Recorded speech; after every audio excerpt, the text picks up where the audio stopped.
Today we're going to talk about the absolute number one best meal to prevent heart attacks and a stroke. There's something very unique about heart attacks and strokes. 80 to 90% of heart attacks are clots. Now, you might think like this plaque that builds up. No, most of heart attacks come from clots. And 87 to 91% of strokes also come from clots. And the meal we're going to talk about today really has to do with preventing these clots. And this information today is based on the works from Professor Douglas Kell. Genius, okay? I will put a link down below referencing some of his information, but he stumbled on something very fascinating relating to dormant microbes.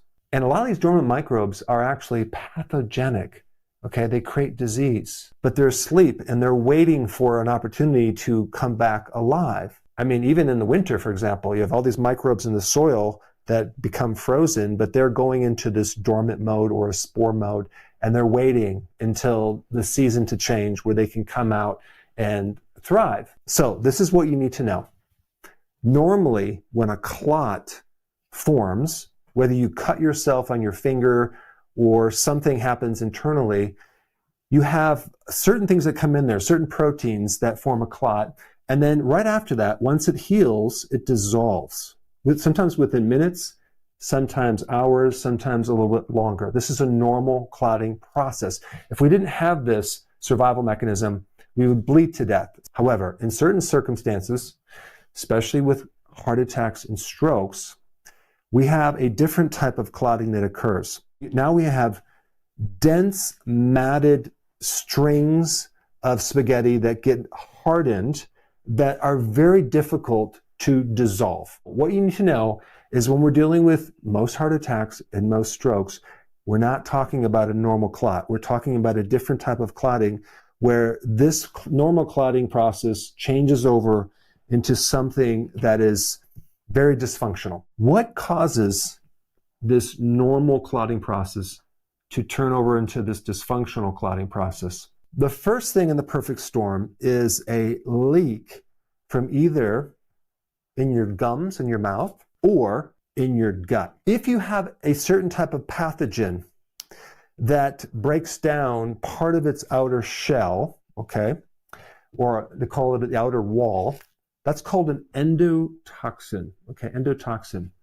And all it takes is the tiniest amount of this endotoxin from this pathogen to cause this conversion from a normal clot to an abnormal clot. Even when they do an evaluation with calcium in your arteries, they might find soft plaquing. In that plaquing, they find many times this endotoxin, which again, it's just a little tiny piece of a pathogen. We also have excessive iron.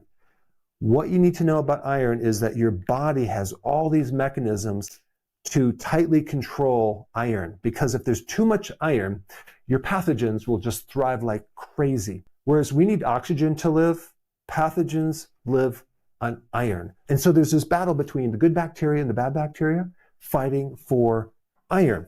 And if there's too much free iron, that can feed this endotoxin and amplify it. In fact, that free iron can actually wake up these dormant microbes and create more clotting. And this is why people that have certain genetic problems with too much iron, they're at risk for heart attacks and strokes and inflammation. You need to be cautious about taking too much iron, especially as you age, and you're more at risk for this problem, and especially if you have endotoxins. So where does this extra iron come from? Well, a lot of times it comes from fortified foods. They fortify cereal, bread, pasta with this iron, okay? Now, you also have iron from your food, like in red meats. That's the iron that our body can really use to go into the blood cell and our muscle tissue.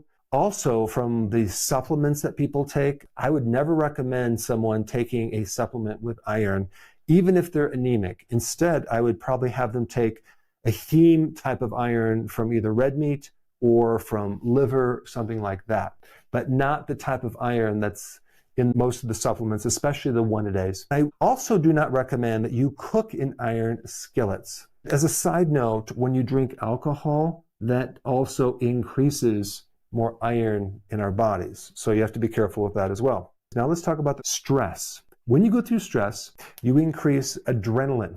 Adrenaline takes this to the next level. This will really supercharge or 10x the amplification of these pathogens in relationship to being able to consume more iron.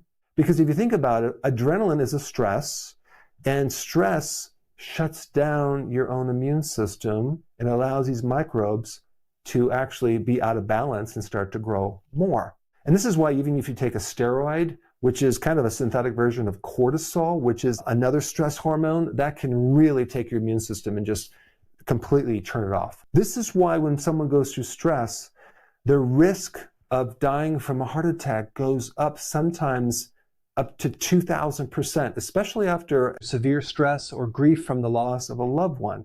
Now, I do want to mention a couple other things about this leaky gum and leaky gut situation. We need to know what causes this leak in the first place. Now, with your gut, it could be gluten.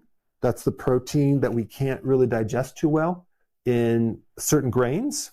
Alcohol, smoking, seed oils are very corrosive and they create like a rusting effect on our tissues. Ultra-processed foods, refined sugars, refined starches actually feed these microbes, especially the pathogens. NSAIDs, that's for pain, that can actually destroy the lining of the tissues, and especially antibiotics. Now let's talk about the perfect anti-clotting meal to prevent all of this. You know, when you think about it, most people think if we're talking about a meal to prevent a heart attack or a stroke, they're immediately going to think, oh, we have to go low cholesterol. We need to consume less saturated fats, right? That is definitely not what I recommend, and that is based on some past outdated information that is completely untrue. And if you have any attention on this cholesterol connection to heart attacks, I put a link down below of a video that will really help you sort that out. So now let's get into the perfect anti-clotting meal. The first thing I'm going to talk about is the protein for this meal. We want a protein that doesn't have necessarily excessive amounts of iron. And out of all the protein that would be the best for that, it would be the wild-caught salmon. Now, you can do other fatty fish, but wild-caught salmon is one of the proteins with lower iron, but it's also the highest in omega-3 fatty acids, which is really good for preventing clotting because it thins the blood, it reduces inflammation in the arteries. And salmon does have some iron, but it definitely doesn't compare to red meat. So let's pair the salmon with a very specific type of salad that involves arugula. Arugula is very unique because it has the most nitric oxide. Now, I didn't talk about nitric oxide in the first section of this video, but I want to let you know that nitric oxide is a super powerful anti-clotting compound. And this will also help if you have high blood pressure. And the second thing that has the most nitric oxide is beets. So if we add the beet to the arugula, we have a very powerful anti-clotting salad. Now, let's not stop there. Let's add some extra virgin olive oil, which has really key polyphenols, which bind with iron and help to lower iron, okay? Not to mention polyphenols are very anti-inflammatory, and plus extra virgin olive oil will help to decrease blood pressure if you have it. Then if we add some apple cider vinegar to that, we can tighten any type of leakiness in our tissues, especially if it's in the colon. So apple cider vinegar can help do that. Now, if we add some garlic to that salad, or maybe even put it over the salmon, now we're really in business of supporting the cardiovascular system because we're going to thin the blood. We're going to add polyphenols to also bind with that extra iron if you have any. And garlic also is a powerful anti-pathogenic remedy. So that'll help with any microbes that are in your body that shouldn't be there. Okay, so this is the salad that goes with the salmon, okay? If we add a little sauerkraut, just a little bit, maybe like 1/4 of a cup, then we're going to add lactic acid bacteria, which actually binds with these endotoxins and helps neutralize them. Now, there's other ways to get lactic acid. You can do a little kombucha tea. You can add the juice from pickles, for example. So sauerkraut is not the only way to get lactic acid. But let's not stop there. Let's add some more polyphenols to bind with the excess iron, because the free iron is really at the core of this clotting problem. So if we added either green tea or black tea, we can bind up some of that iron.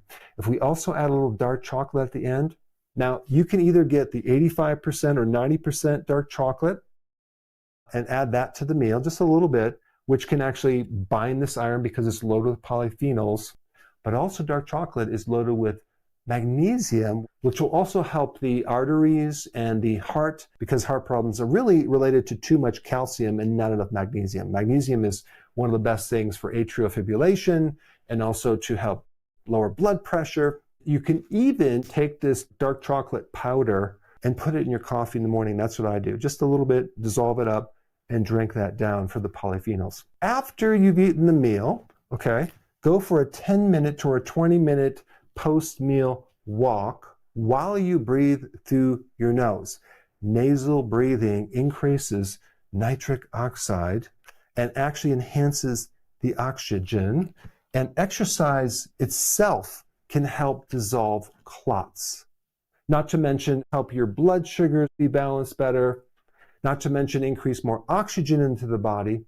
And so the combination of this meal with this exercise is going to greatly reduce your risk of both heart attacks and strokes. All right, now that you understand a little bit more about clots, the next most important thing to really learn about is the powerful effects of magnesium on the cardiovascular system. And for that information, I put this video up right here. Check it out.